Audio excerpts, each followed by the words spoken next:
Hello students, this is Mr. Allen, and today we're going to look at chapter 12, and we're going to look at two sections. We're going to look at section 12.2, which is on chords and arcs, and section 12.3, which is on inscribed angles.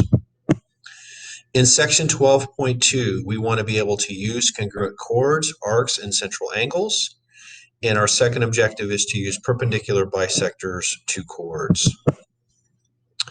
Now, I'm just going to forewarn you, there are a lot of theorems and corollaries in this unit or this section, but it's really nothing super difficult.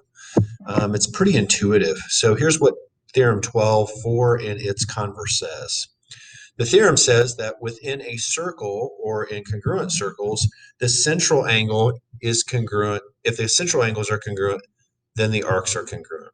And of course, the converse would be that in a circle or in congruent circles, congruent arcs have congruent central angles. In other words, what we're saying is, if this arc is congruent to this arc, then this angle is congruent to this angle, and vice versa. Theorem 12.5 and its converse. Within a circle or congruent circles, congruent central angles have congruent arcs. And its converse. Within a circle or congruent circles, congruent chords have congruent central angles.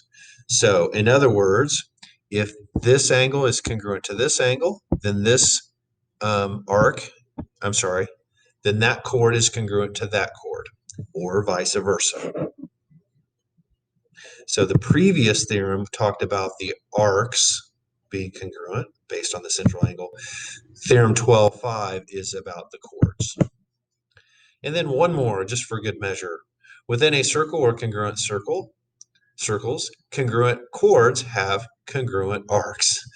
So they're all congruent. So if this chord is congruent to this chord, then this arc is congruent to this arc, and then this converse. So there's three theorems and three converses, but you get the idea.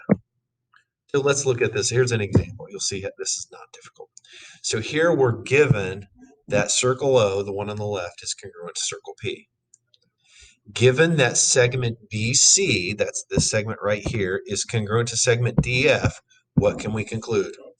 Well, based on our previous theorems, we obviously will be able to conclude that the arc BC is congruent to the arc DF. Okay. And also, we will be able to conclude that angle that forms that chord are going to be congruent. So angle BOC is going to be congruent to angle DPF. Okay, so if the chords are congruent, then the central angles are congruent and the arcs are congruent. So let's look at another theorem and its converse. Within a circle or congruent circles, chords equidistant from the center or the centers are congruent. Here's what we're saying. So if this chord and this chord are the same distance from the center, then the chords have to be congruent. Okay? Or another way of saying this, the length OE, if it's equal to OF, then those chords are equal, or flip it around. So let's see how this plays out. Here, we want to find the length of RS, that's this segment over here, and we've got this information in the problem. Now notice that this distance is 9, and this distance is 9, and we know that those are distances because of these right angles here. So the distance from the center to the first chord is 9. The distance from the center to the chord of the second is also 9. Therefore, those two chords are the same length. Now, here's where we got to be careful. And in fact, let me just say this. First of all, we know that PR has to be congruent to SR, okay, based on that previous theorem. Now, we've got to figure out what PR is because we are only given that PQ is 12.5. Well, we know that since this segment's congruent to this segment, then PR has to be 2 times 12.5. You can check this with the calculator. 12.5 times 2 is indeed 25. So therefore, SR, or I guess I should say RS, they're the same chord, those guys are congruent, and they are congruent to PR. I guess I'm writing the same thing multiple times. Guys, SR is 25. That's the answer. I'm so sorry. The length of SR, which is the same thing as the length of RS, is 25. All right, theorem 12.8. Let's throw in some more. In a circle, if a diameter is perpendicular to a chord, then it bisects the chord and its arcs. In other words, if this chord is perpendicular to this diameter, then it bisects the chord and it bisects the arcs. And then the converse is true as well. Okay? Oh, I'm sorry, that's not the converse. Then this is the conclusion. This is the if, and then this is the conclusion. Theorem 12.9. Here's the converse. In a circle, if the diameter bisects a chord, then it is perpendicular to the chord. Okay? So if this diameter bisects this chord, then it has to be perpendicular. And theorem 12.10. In a circle, the perpendicular bisector of a chord contains the center of the circle. I'll say that again. The perpendicular bisector of a chord contains the center of a circle. This is a good fact. If you have a chord and you find its midpoint and then you construct a line that's perpendicular, it has to hit the center. So that's kind of an interesting thing for constructions. All right, so let's finish up this section. This is section 12.2. What is the value of r to the nearest tenth? Well, we know that we have a chord. We know that this segment here, KN, is perpendicular to that chord. And since it is perpendicular, we know that it bisects this segment, this chord. In other words, we know that LN has to be equal to NM. We know that that total distance is 14. So LN must be half of that, so it's 7. And so now we have a triangle with a right angle. So it's a right triangle. We know this is R. We know this is 3. We know this is 7. So now we would just use our Pythagorean theorem. And I will do that now. The Pythagorean theorem tells us that R squared, in fact, let me write that out. I'll write it this way. 7 squared plus 3 squared equals R squared. And now we're just going to figure out what that number is with our calculator. And we get that R is approximately 7.6. And it says round to the nearest tenth. So there's R. So we end up using the Pythagorean theorem. Part B, find the value of y to the nearest tenth.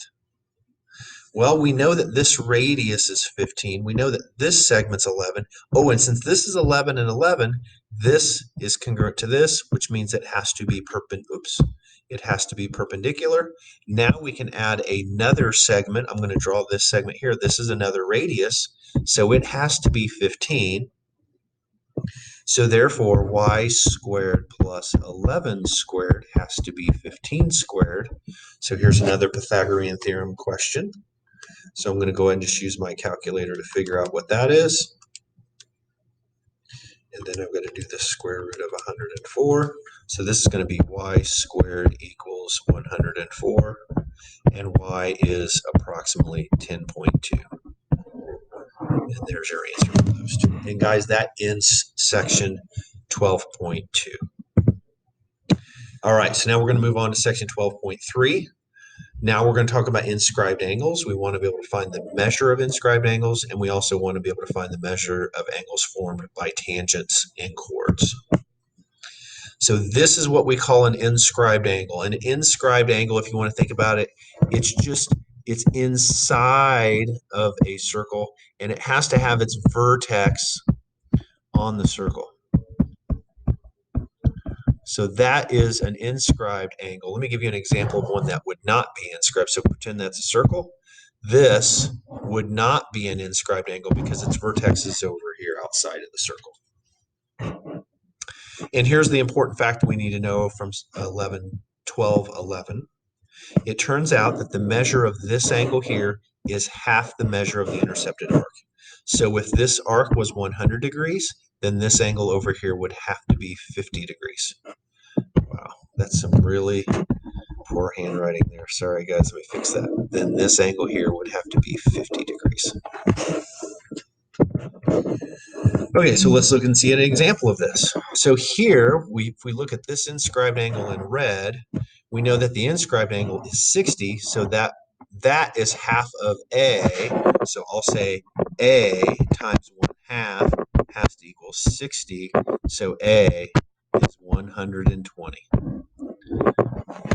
That was using this theorem here. If the inscribed angle is 60, then the arc is basically double that.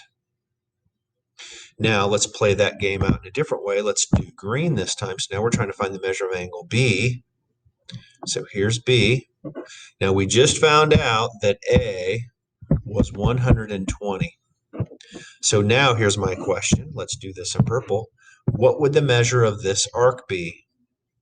Well, the measure of arc PTS has to be 120 plus 30, or in other words, it's 150. So now we know that B has to be 1/2 of 150, because notice that B, this green angle, intercepts an arc that's 150. So that means that B has to be half of that. So it's going to be 75. That's what B is. B is 75. All right, so let's keep going here. So here we've got the corollary to 12.1. Two inscribed angles that intersect the same arc have to be congruent. That kind of makes sense. You know, if this guy up here is 100, then this guy has to be half of that, and this inscribed angle also has to be half of that, so they have to be equal. Corollary 2. An inscribed angle in a semicircle is a right angle. Well, this arc, since it's a semicircle, has to be 180, so therefore that has to be a right angle. That makes sense. Now this one's the one I'm going to have you star. This one's the one we got to be careful with. The opposite angle of a quadrilateral inscribed in a circle is supplementary. In other words, if this guy here was, let's say, 60 degrees, then this guy over here has to be 120 degrees. They have to add up to 120. So the opposite angles of an inscribed quadrilateral have to be supplementary. So let's go ahead and look at this problem here. So we're trying to find the measure of angle 1. Well, let's see here. I'm going to highlight angle 1. Let's do the highlighter here. So here's angle 1. This is angle 1. In order for us to figure out what angle 1 is, we are going to need to figure out what the measure of this arc is. Well, that's easy because this goes through the center. This is what we call a semicircle. And since it's a semicircle, the measure of angle 1 has to be 90 degrees. So that 40 and that 70 actually is not needed for this particular problem. Let's look at question B. Question B, they're asking us to find the measure of angle 2. That's this angle up here. Okay. So the measure of angle 2 is going to be half the measure of this arc right here. So we need to figure out what that arc is. Well, we see that this is 38. Oh, they intercept the same arc. So if that's 38, then this is going to be 76, because 38 times 2 is 76. You can check with your calculator. And if that's 76, then angle 2, the measure of angle 2 also has to be 76. So again, this 70 right here doesn't really matter to this problem. Theorem 12.12. This is another one you might want to pay more attention to. This one's not quite so intuitive.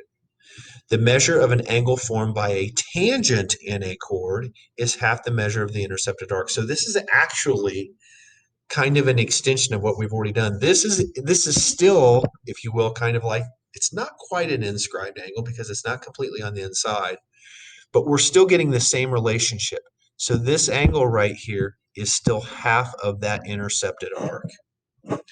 This angle over here is half of its intercepted arc. Let's do that in green. This arc right here. So this will be our last example, I believe, for the day. Question 6. So we know that this is tangent. we're trying to find the measure of angle PQR. That's this angle right here. So what we need to figure out is what is the measure of this arc. Well, it tells us in the problem that arc PMQ, I'll do that in green, this guy, PMQ, is 212. We know that a full circle is 360. So I'm just going to do 360 minus 212. And I'm going to get that this is 148 degrees. So again, I'll write that down, that arc PQ is going to be 360 minus 212, which is 148 degrees. And then the measure of angle PQR is equal to 1/2 of that 148. So I just do 148 divided by 2. I'm going to do that with my calculator, and I get 74 degrees. And that's your final answer for this problem. And that's it. Thanks for your time.